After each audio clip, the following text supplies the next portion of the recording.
Hello दोस्तों, राधे राधे, राम राम। और सुनाइए, कैसे हैं आप सब। आशा करती हूँ आप सब बहुत अच्छे होंगे।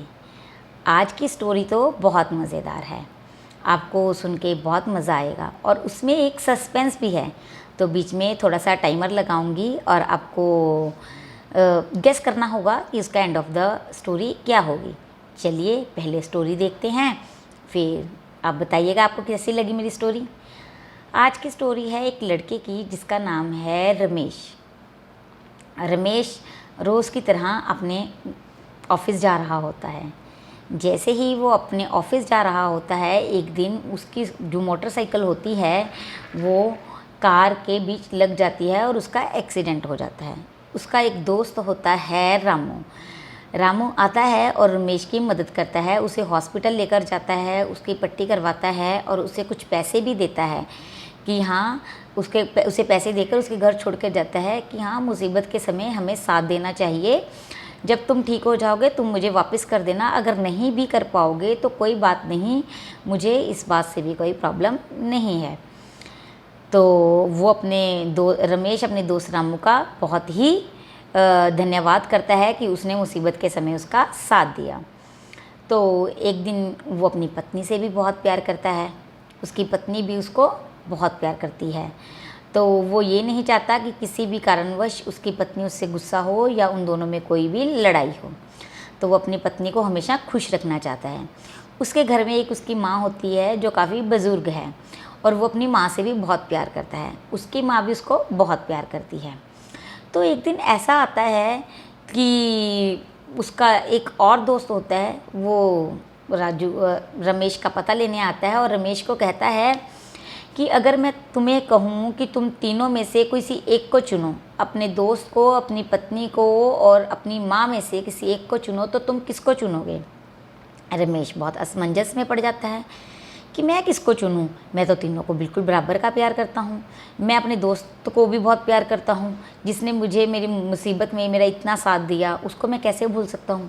मेरी पत्नी को जो हर मुश्किल समय में मेरा साथ देती है, मैं उसे कैसे भूल सकता हूँ। और तीसरी मेरी माँ, जिसने आज तक मुझे पाला है, पोसा है, यहाँ तक पहुँचाया है, उसकी बदौलत ही मैं आज हूँ, मैं उसे कैसे भूल सकता हूँ। लेकिन मैं तीनों में से किसी एक को भी नहीं चुन सकता।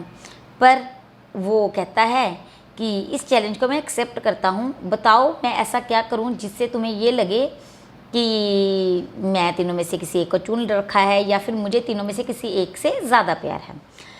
तो वो कहता है, तुम मानो कि तुम एक बस स्टॉप पे खड़े हो, तुम्हारी पत्नी बस का इंतज़ार कर रही है घर पे आने के लिए, तुम्हारी माँ बहुत बीमार है, वो हॉस्पिटल जाना चाहती है और तुम्हारा दोस्त वहाँ पर खड़ा है, उसके पास कोई व्हीकल नहीं है अपने घर जाने के लिए, और तुम पीछे से एक गाड़ी में आ रहे हो। तो तुम किसको अपने साथ लेके जाओगे, अपने दोस्त को साथ ले जाकर उसे घर छोड़ोगे, अपनी पत्नी को साथ में ले जाकर उसे घर छोड़ोगे, या फिर अपनी माँ को हॉस्पिटल ले जाकर उसे दवाई लेकर घर छोड़ोगे। तो अब चॉइस इज़ योर्स। तो वो कहता है, बस ये बात, ये तो बहुत ही सिंपल है। वो हैरान, इतना सिंपल, मुझे तो ये था कि तुम कहोगे मैं तो इसमें से किसी को चुन ही नहीं सकता। वो कहता, मैं क्या करूँगा, अपने कार की चाबी अपने दोस्त को दे दूँगा। ओए, मैंने तो टाइमर लगाया ही नहीं। चलिए कोई बात नहीं, आप स्टोरी एंजॉय कीजिए। वो कहता कि मैं अपने कार की चाबी अपने दोस्त को दे दूँगा।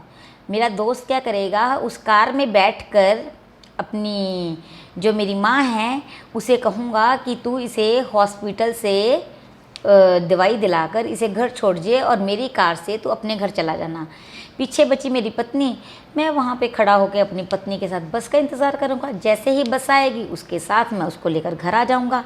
पत्नी भी खुश, दोस्त भी खुश और माँ भी खुश। तो दोस्तों, इस स्टोरी से तो हमने यही सीखा कि हमें सबको बराबर का प्यार करना चाहिए। जो हमारी मुसीबत में साथ दे वो भी हमारे माता पिता या हमारी पत्नी से, हमारे बच्चों से कम नहीं होता। और दूसरा मॉरल ऑफ द स्टोरी ये है कि सफलता सिर्फ उसी को हासिल होती है जो थोड़ा हटकर सोचते हैं। जो लोग एक जैसा सोचते हैं या भेड़ चाल में चलते हैं, वो सेम प्लेटफॉर्म पे रह जाते हैं, कुछ नया हासिल नहीं कर पाते। कुछ नया हासिल करने के लिए आपको कुछ अलग भी सोचना होगा, कुछ नया भी सोचना होगा। तो अपनी ज़िंदगी में कुछ नया कीजिए, कुछ नया सोचिए और कुछ नया लेके आइए। धन्यवाद।